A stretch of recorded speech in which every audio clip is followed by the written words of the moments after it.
back to my channel, or welcome if this is the first time that you are joining me. I recently did a video where I talked about the 5 new decks that I worked with in 2022, and these were decks that I'd either received previously but had only had the opportunity to work with in 2022, or that I'd actually received in 2022. I tried sitting down to do a top 5 or top decks of the year or whatever, and it just wasn't working for me, so I thought I would do something different. This video, I'm going to talk about my top 5 classics that I worked with in 2022. And when I say classics, I feel like I'm being a bit misleading, because classics make it sound like they're like really old, traditional style RWS, or, you know, traditional Marseille decks or whatever, and they're really not. They're really not that at all. I call them my classics because they are my OGs. They're my decks that I love the most, that out of all my collection I feel the most connected to, and that I feel like they're the workhorse decks for me, that I will always have and I will always use and I will keep going back to over and over and over and over again, and will never replace. And so, again, another waffly intro. These are in no particular order. They are, again, just how I've stacked them up. But let's start with, I don't think there'll be any surprises on here, and I would love to know how many of these you guessed right when you see what they are. But let us start with the Everyday Witch. Talked about this deck so often on my channel at this point. I don't think this is going to be a surprise for anybody. This deck is, like, it's peeling away at the edges at this point. It's been out of shape. It's just battered beyond all recognition. And I just absolutely love it. It looks like that because I love it and because I use it so much and have used it so much. And you know, I read tarot before I got this deck. So I got this deck when did I start my channel? 2018. So I think I got this deck like early 2018. A friend had it, she showed it to me. I really liked it. I ordered a copy. I was already reading tarot before that, and I already had another deck, which is also in this list. And I was still trying to get to grips with it, and I was still very much book reliant, and my brain was still very much, oh my god, this is too hard, I can't do it. I really want to get this, but I just can't do it. And this was the deck where all of a sudden something in my brain just clicked, and I was like, actually, yeah, I can do this. I can learn this. I can read these. I can, you know, I can figure this out, kind of thing. And yeah, I'm very tempted actually to buy another copy, just because this one is so battered. But I kind of like the batteredness of it. And I think if I was going to read for other people, I would take this deck along with me, because this shit looks like I've used this deck a lot and I know what I'm doing, right? So it would be one of the decks. I mean, these would all be decks that I would use to read for other people if I was going to read for other people. That's, you know, they're ones I have such strong connections with that I find them very easy to read. But yeah, this one is, poor thing, is on its very last legs. Next up is the This Might Hurt Tarot by Isabella Rotman. I knew before this deck came out that I was going to be earning a copy of it. I love this artwork. I love this. I don't like the edges very much. It's just personal taste. I'm not a big fan of gilded edges, and I didn't go for the like holographic ones either because I just didn't want to.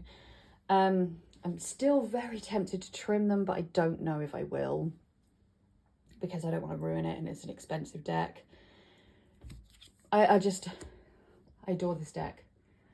I don't know what else really to say about it. I love that it's RWS, but it feels very modern and accessible to me. It's much more diverse. It's just an easy read. I think it's great for beginners. It's such a good deck. I just really, really like it. And this kind of modern style RWS is something that I really appreciate. I think that comes across in the Everyday Witch. I think that definitely comes across in this deck. Looking at my other decks, I think at least 2 others of them, you could say the same, that they're very much modern interpretations of the RWS. And I like that. So they're complete opposite of classics in that they're very modern, as my mother would say. But that is what I look for, and that is what I love, and that is why I think I feel such deep connections with these decks, because I do just like find them a joy to work with and to study. They're good for studying with. I love everything about this deck. I love the cardstock. I love the backs. Backs are reversible. It's a whole thing. I don't even read reversals. I don't know why I care, but I do. I just really adore. I adore the colouring. I love it. Everything about this deck. I like the box. This deck is just a real win for me. Next up is the Robinwood Tarot. This is the deck that I've had the longest out of all the decks that I own, and the one I have spent the most in-depth time with. I went through a stage where I really wanted to understand the cards and really deep dive into the cards as much as possible. And I spent a Sunday on 1 or 2 cards for a good period of time where I studied the card. I wrote down everything that I saw in the card. I wrote about the colours that I could see. I wrote about how it made me feel. I related it to a moment in my life that I could connect with that card. So like the Fool, to start right at the beginning, was, you know, I connected that to when I first moved into my flat for the very first time on my own, which I did as a teenager. An older teenager, but still a teenager. So, you know, there was, I have so much love and understanding for this deck. And then I got a puppy, and the puppy, then I got a puppy, and the puppy ate it. And I managed to trim it and mainly save it, but it wasn't fantastic. It was still like, you could still see like chew marks in the corners of cards and things. And then I tried to edge it, and the pen that I was using just wasn't working, and it was a whole thing. And then a friend, Jen at Jen's Balanced Tarot, gifted me another copy, and so now I have this nice whole non-dog eaten copy that I'm tempted to trim again, because I actually really like this deck without the borders. It just pops the minute you take the borders off. It just really pops. But yeah, I adore this deck. I'm not overly keen on the backs. Like, I don't dislike them. I'm just very meh about them.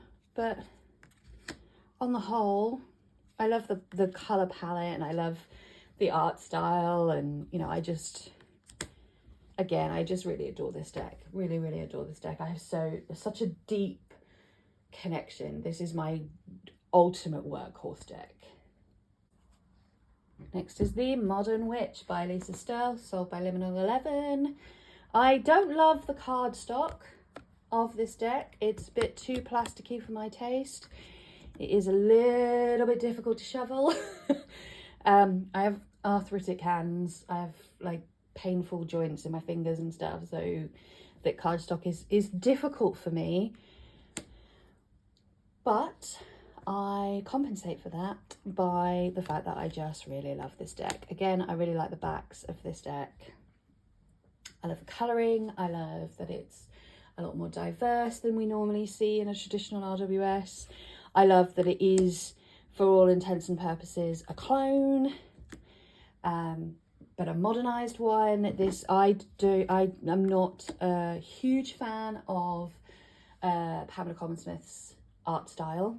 It's not to my taste. I adore the Rider-Waite-Smith as a system.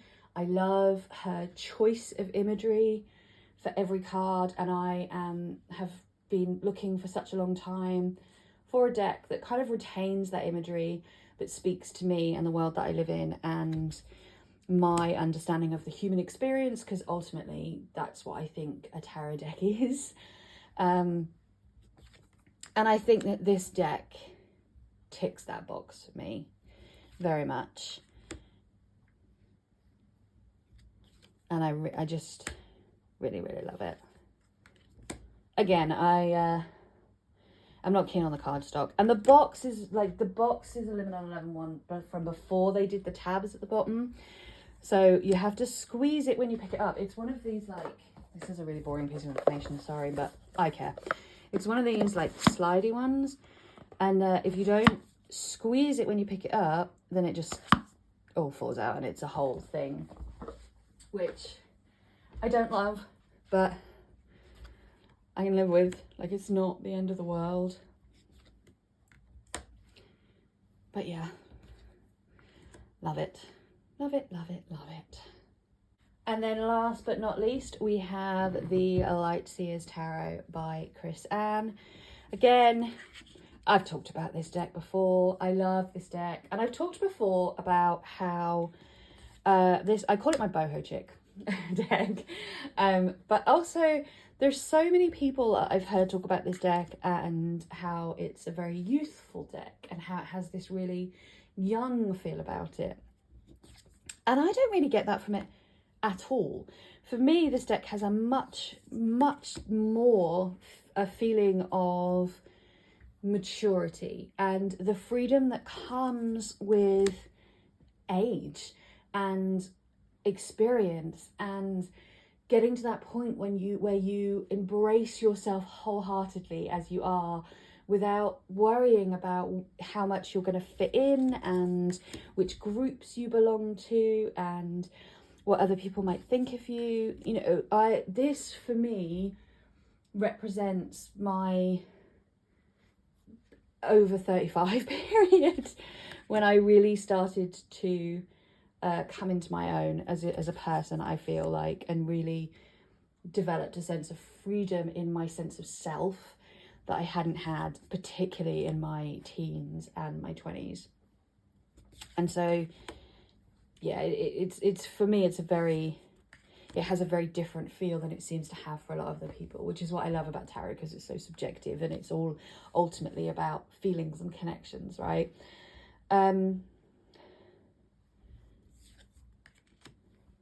Yeah, and again, it's you know, I think this would be a very easy deck for a beginner. It's a very easy read. The guidebook is great. The additional information on the website that she has is great. In fact, it's so good. Sometimes I go to her website to read card information when I'm using other decks because I just really like it. I adore this deck. I very much adore this deck. And that is it. That is my top 5, or it's not my top 5, it's just my 5 classics. And again, when I say classics, I don't mean they're old classic decks. I mean that they're like, within my collection, they are what I would call my classics, my OGs, my workhorses, my go-tos, my diehards, like ride or die, save from a burning building type decks. I hope you enjoyed this video. I have other videos planned throughout December, early January, to do with, like, I want to share my bullet journal and talk about my goals for next year and how I plan them and then how I work through that through the year using a bullet journal. And I want to tell you about my year in tarot, which is something I do every year and for myself that I've always meant to talk about and I never have. That I want to share just in case other people are interested in how I see my year in tarot. And I know that I have some people who are as into books as I am on this channel, so I might do my year in books as well. So you can see what I've been reading this year and how I've been finding that and what I've been enjoying and the couple of surprises that I found this year.